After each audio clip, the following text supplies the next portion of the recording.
નમસ્કાર, હું મેહુલ વ્યાસ the Gujarat report લાઈવમાં આપનું સ્વાગત કરું છું.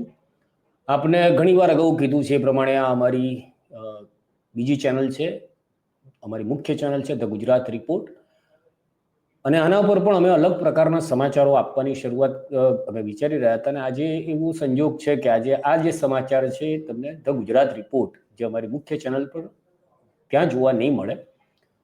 આ માત્ર આ જે અમારી અલગ ચેનલ છે એના માટે જ અત્યારે એના માટે તમને આ ન્યૂઝ અપડેટ આના પર આપી રહ્યો છું. એટલે આ ચેનલને પણ તમે પ્રેમ આપશો, તમે લાઈક અને સબસ્ક્રાઈબ કરશો તો ગમશે. તો જે વાત છે નેપાળની છે.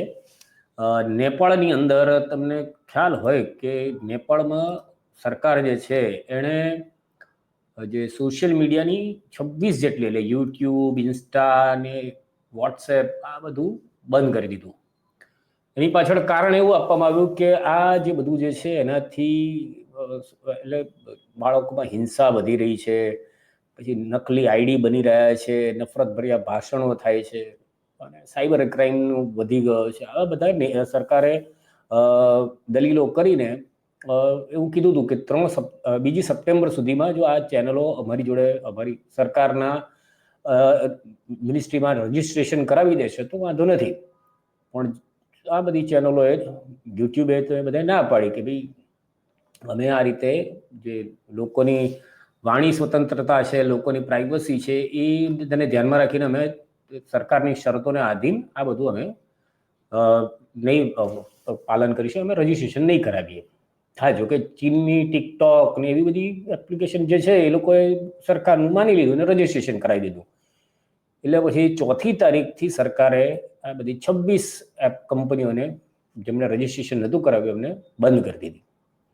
બંધ કરી એટલે પછી આજે આખો જુવાળ, મતલબ હજારોની સંખ્યામાં વિદ્યાર્થીઓ, જે પેલા જેન ઝી કહેવાય છે, 18 થી 25-30 વર્ષની ઉંમરની વચ્ચેના જે યુવાનો છે એ બધા રસ્તા પર આવી ગયા અને પછી એમને હિંસક દેખાવો કરે. જો કેવા દેખાવો હતા.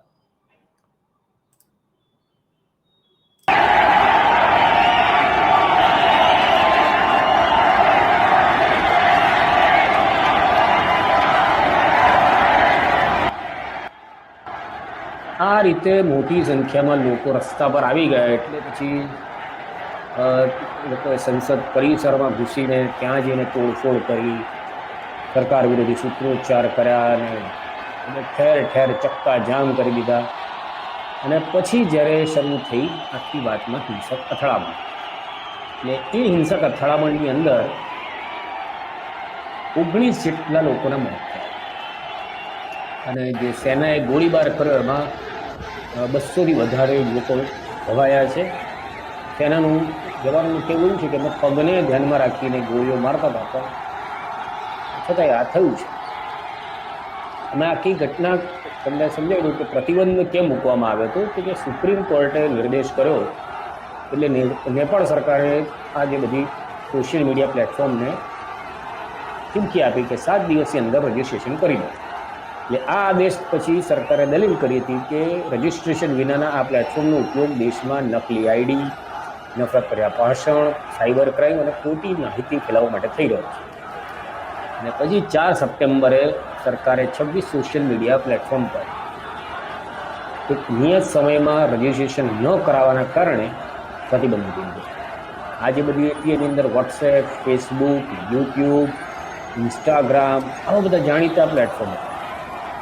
મેં અગાઉ કીધું એમ ટિકટોક અને વાઇબર જેવા પ્લેટફોર્મ રજિસ્ટ્રેશન કરાવી દીધું હતું, એટલે એ લોકો પર પ્રતિબંધ લગાડ્યો નહીં. હવે આ બધી જે મોટી કંપનીઓ જે છે એમણે રજિસ્ટ્રેશન કેમ ના કરાવ્યું, તો એવો નિયમ આ લોકોએ સરકાર મૂક્યો હતો કે દરેક કંપનીએ પોતાનું નેપાળમાં એક લોકલ ઓફિસ, કાર્યાલય શરૂ કરવું જરૂરી છે. ખોટી સામગ્રી જે તમારા પ્લેટફોર્મ પર એ દૂર કરવી અને એના માટે સ્થાનિક અધિકારીની નિમણૂક કરવી અને કાનૂની નોટિસનો જવાબ આપવો જરૂરી હતો. આ સાથે સરકાર સાથે યુઝર્સના ડેટા શેર કરવાના નિયમનું પાલન કરવું ફરજિયાત બનાવવામાં આવ્યું હતું. એટલે કંપનીઓને આ બધી શરતો બહુ કડક લાગી, ખાસ કરીને ડેટા પ્રાઇવસી અને અભિવ્યક્તિની સ્વતંત્રતાના કિસ્સામાં. એટલે ભારત અથવા તો યુરોપ જેવા મોટા દેશોમાં આ કંપનીઓ સ્થાનિક પ્રતિનિધિઓની નિમણૂક કરે છે, કારણ કે ત્યાં ઘણા બધા યુઝર્સ છે. પરંતુ નેપાળમાં તો એ યુઝર ડેટાબેઝ બહુ ઓછો છે, એટલે કંપનીને આ કરવું બહુ મોંઘું લાગ્યું. અને કંપનીઓએ નેપાળની આ શરત સ્વીકારી હોત તો એમણે પછી તો દરેક નાના નાના દેશમાં પણ એક સરખી નીતિ અપનાવવી પડી હોત. એટલે આ જ કારણ હતું કે પશ્ચિમી કંપનીઓએ નેપાળ સરકારની શરત સ્વીકારી નહીં અને પછી રજીસ્ટ્રેશન કરાવ્યું નહીં. પણ આજે સોમવારે 12,000થી વધુ એવું કહે છે કે યુવાનો રસ્તા પર ઉતરી આવ્યા હતા. સંસદ ભવન જે છે એને પરિસરમાં ઘૂસી ગયા, પછી સેનાએ ગોળીબાર કર્યો. અને આ જે તમે કહ્યું કે નેપાળના ઇતિહાસમાં સંસદમાં ઘૂસણખોરીનો આ પહેલો કિસ્સો છે આજે. અને એવું ત્યાંથી જાણકારી જે પ્રમાણે સમાચાર માધ્યમોમાં છે એમાં એવું છે કે પ્રદર્શનકારીઓએ સંસદના ગેટ નંબર 1 અને 2 પર કબજો કરી લીધો. પછી સંસદ ભવન, રાષ્ટ્રપતિ, ઉપરાષ્ટ્રપતિ, પીએમ નિવાસસ્થાન નજીકના વિસ્તારોમાં કર્ફ્યુ નાખવામાં આવ્યો. કાઠમંડુ વહીવટતંત્રએ તોડફોડ કરનારાઓને જોતા જ ગોળી મારી દેવાનો આદેશ આપ્યો. એટલે સરકારે તાત્કાલિક પછી આ નિર્ણય લીધો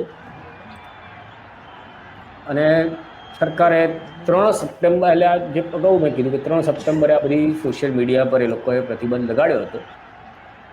અને આખરે પછી જ્યારે આખા દિવસની માથાકૂટ શરૂ થઈ પછી બધું અત્યારે છેલ્લા અપડેટ એવા છે કે 19 જે યુવાનો છે એમના મોત થયા છે. અને આટલું બધું થયા પછી સરકારને લાગ્યું કે વધારે થઈ રહ્યું છે, એટલે પછી એમણે જે પ્રતિબંધ હતો એ તાત્કાલિક દૂર કરી દીધો. એટલે એક રીતે કહેવા જઈએ તો સરકાર પછી આંદોલનને, યુવાનોનો આક્રોશ સામે એ ઝૂકી ગઈ. અને આજે આખા દિવસભર દરમિયાન, એટલે ગઈકાલની જ્યારે હું તમારી સાથે વાત કરું છું, રેકોર્ડિંગ મેં ગઈકાલે આજે કર્યું છે, એટલે તમે કાલે સવારે જોઈ રહ્યા છો. પણ આ 9મી તારીખની અત્યારે સાંજે હું જ્યારે રેકોર્ડ કરી રહ્યો છું ત્યાં સુધીમાં 19 મોત સત્તાવાર મને જાણકારી મળી છે. અને ખાસી બધી આની અંદર ત્યાં હોબાળો મચ્યો, આખા દિવસભરી આ બધું રહ્યું હતું ત્યાં. તો આ બહુ ગંભીર બાબત અને મહત્વની બાબત હતી, એટલે એની જાણકારી તમને આપી આ ગુજરાત રિપોર્ટ લાઈવ પર. અને આવી જ રીતના નવા અને અલગ અલગ પ્રકારના જો ક્યારેક વિષયો હશે કે જે સાંપ્રત હશે ને, તો હું કોઈ જૂનો રેકોર્ડેડ વિડીયોની ક્લિપ બતાવવાની જગ્યાએ હું આ પણ બતાવીશ. કારણ કે ધીરે ધીરે આ જે ગુજરાત રિપોર્ટ લાઈવ ચેનલ છે એની અંદર પણ કંઈક અલગ કન્ટેન્ટ આપવાનો અમારો પ્રયત્ન છે. પણ તમે અમારી જે મુખ્ય ચેનલ છે ધ ગુજરાત રિપોર્ટ એની સાથે જોડાયેલા રહેશો. એના પર ઘણા સારા કાર્યક્રમો હોય છે. ગરીબો, વંચિતો અને જે સત્ય છે એની શોધ માટેના પ્રયત્નો હોય છે. અને ત્યાં જ્યાં આખા ગુજરાતમાં જે વિષય પર કોઈ ના વાત કરતું એવા વિષયો પર અમે એકદમ નિર્ભીકપણે વાત કરીએ છીએ. અમારા દિલીપભાઈ પટેલ બહુ સિનિયર પત્રકાર છે. એમના કાલચક્ર કાર્યક્રમને બહુ જ લોકો વખાણે છે, જુએ છે અને સમજે છે. એ ઉપરાંત મયુર જાનીને તો આપ ઓળખો જ છો. મયુર જાની એ પણ એમની અલગ રીતે અલગ વિષયના કાર્યક્રમો કરતા હોય છે. તો તમે આ ચેનલ જે છે ધ ગુજરાત રિપોર્ટ લાઈવ એને પણ સબસ્ક્રાઈબ કરજો. અને તમે ધ ગુજરાત રિપોર્ટને લાઈક ન કર્યું હોય અથવા તો સબસ્ક્રાઈબ ના કર્યું હોય તો ત્યાં જઈને એને પણ કરશો એવી વિનંતી છે. તો બસ અત્યારે આટલું જ. ભારત માતા કી જય.